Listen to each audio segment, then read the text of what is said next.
Okay, so I'm gonna show you kind of how to hold this stick generally. I'm doing this first person, so it's easier for you to see that this is on 0.5.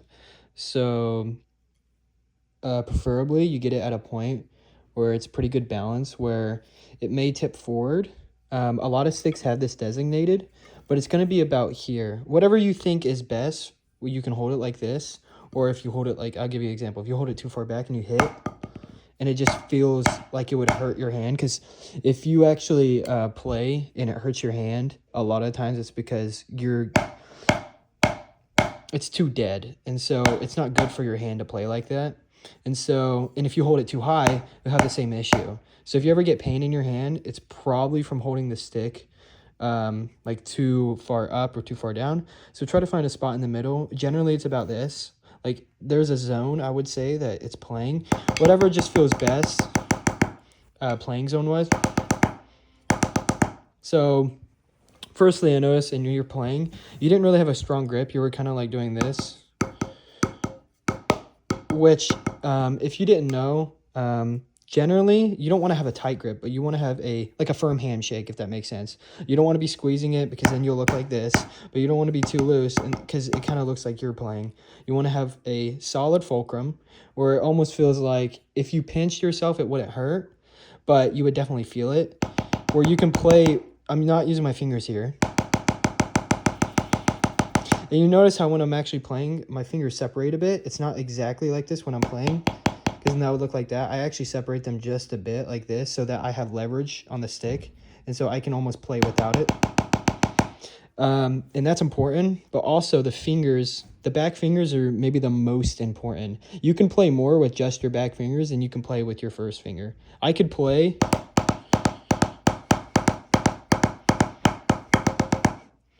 and I'm not even using my first finger. Some people play like this. Some people, they even extend their first finger out. Does that make sense? Where the back finger is actually the most important. And the back fingers is going to allow you to have the most control, because when you hit this, the reason I'm able to stop so suddenly is because the energy that's being bounced back is going into these fingers here. Do you understand now? That the rebound is being absorbed into my hand and my fingers right here. And I'm trying to show this, but my fingers are in contact with the stick when I do a downstroke. And also, an important thing with the fingers is playing with the fingers. So something for you to practice is hold the fulcrum here, flip the stick on its back, and try to just play with the fingers. And you try not to move the wrist at all, because if you can see, let me fix this. My wrist isn't moving, you see? My wrist is completely still, but the stick is moving. And that's called using your fingers. You see this? So, when you are playing, see how I'm not using the wrist at all? But I'm able to play. And that's how people are able to play really fast. And when you combine the wrist and the fingers, that's when you're able to play like really fast. But yeah, and then let's start with traditional. So obviously traditional is very different, but there are still some common concepts that go across. So the focal point I find to be a little bit more farther back, because, you know, in match grip, it's probably about like here, but I feel like that's not, I don't like how far up that is personally for me. I scooted it back just a little bit, and that feels a bit better for me. And so this is my grip. This is typically, I have smaller fingers than you probably, but this is when I played with people from DCI, because I was in a college marching band. You always have this pinky tucked up because it allows you kind of have control on the rebound, kind of like those back fingers. And this finger, you want it. I noticed like when I started playing out, I used to just play like this. And while it can work in theory, because, you know, you see like Brandon Olander and stuff play like this, he's doing it at a level because he's super good and he's playing super hard stuff. I would highly recommend putting this middle finger on top. It will help you have a lot more control, because when you do downstrokes like this, the energy again is being absorbed into these fingers right here. And I like to wrap this finger around just like this.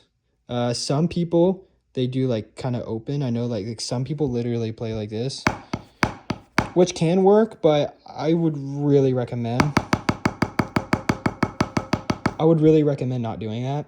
And in order to work on your chops, control is number one. Control should be the most important thing, because if you can't play something with control, then if you're trying to go to even a college band or you're trying to go to a high school band or anything, people can tell. Like, you can play the most basic stuff, but have the wrong grip and they'll cut you immediately.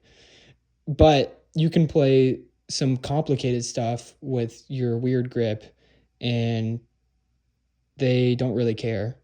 A lot of drumline, I feel like with, especially in like a college band or any sort of band, it's important with how in control you look the entire time. And when I used to play like this, I couldn't even play the most basic, like I could play harder stuff, but I couldn't go. Like this just felt bad. But now when I have this finger on,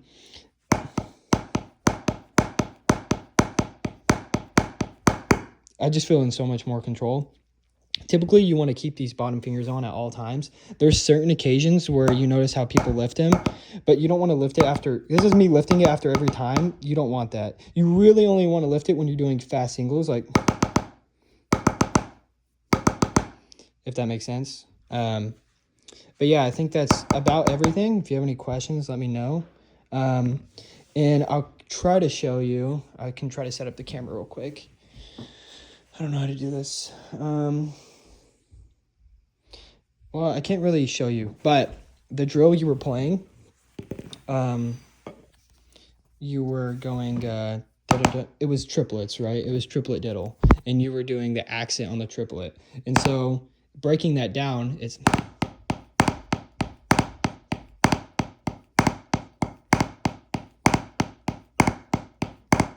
You see how when I do the downstroke, it's absorbing into here?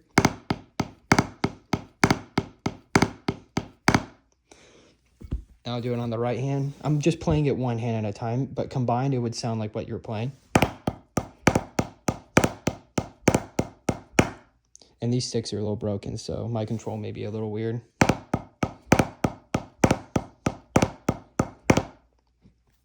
Also, real quick, an important thing about drumming, well, not drumming, but like, I guess playing, is there's a big difference between a double and a diddle. So a double is when they go, and they go. I'm sure you've seen that before. That is using your fingers. And remember we talked about the finger control doing this, not using your wrist much. They use a little bit of wrist like this, and then they use their fingers. If you can understand that, and you can kind of see that right there. But a diddle, you basically lock out your wrist and you're just going down and you're letting the bounce happen and you're absorbing it into your fingers right here. So it's going like this. That's fast diddles. And what I'm doing, I'm basically holding the stick like this. See? And if I squeeze it tighter, and if I squeeze it looser, the hardest part is learning to do a double and transitioning that into a diddle. And lastly, I would say that when you do play, make sure to stick out your elbows. Try to keep your wrist straight. Same with traditional. It's okay to lean it in just a little bit. Try not to lean. It's something I do now that I got to work on. Try to make a perfect... Try to make a right angle with your stick right here. You can turn up the wrist a little bit. You don't have to play completely like this. This is more German style and this is more American. And you can play more like this in between.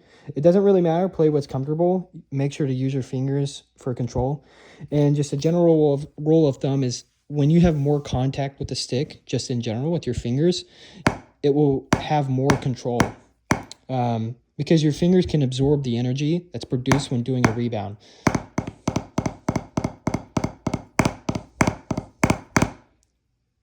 I used to not be able to do that because I used to hold this finger up like this.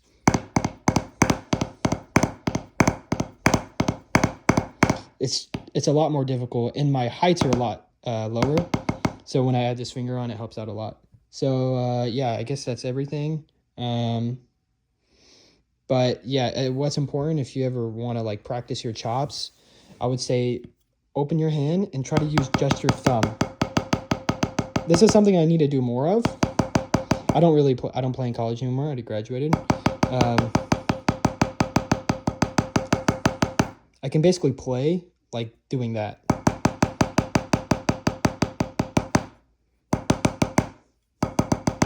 And I'm using just my thumb. And I'm using a little bit of wrist turn. But I would say the biggest thing that I struggle with in traditional, let me fix the camera.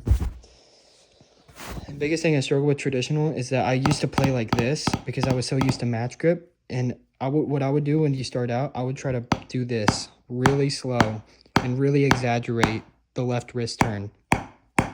And so when you do play, it'll be a lot easier for you because your body's used to doing that left wrist like this. This is a motion I had to get used to because I was used to playing, you know, I can do left hand match because that's what my high school played. And lastly, I'd say for finger chops, I would try to do this. Lock out your wrist. It's maybe difficult. It's very difficult for me on my left hand. You try to use fingers. I sometimes use my fingertips like this because I don't have a super like long fingers, so I can't like do this, and that just feels weird. Try to maybe use the tips of your fingers if that helps. And also when you can play this without a drum, you can use your wrist and go like this. So you can combine it together because, you know, if you're bored or something, you can just drum around. And that's practicing that wrist turn right there. So like this, which is a combination of fingers and wrist. And a lot of people, they play on the bed. I can play this without a rebound. And that's also a good thing to practice, is trying to play without any rebound. So playing on like a bed or on a pillow and a blanket, I can play really well. But if I tried to diddle, remember diddle is when you do one stroke but two notes, because by absorbing it, you can't diddle on something like this. So diddle and doubling are not the same. So, yep.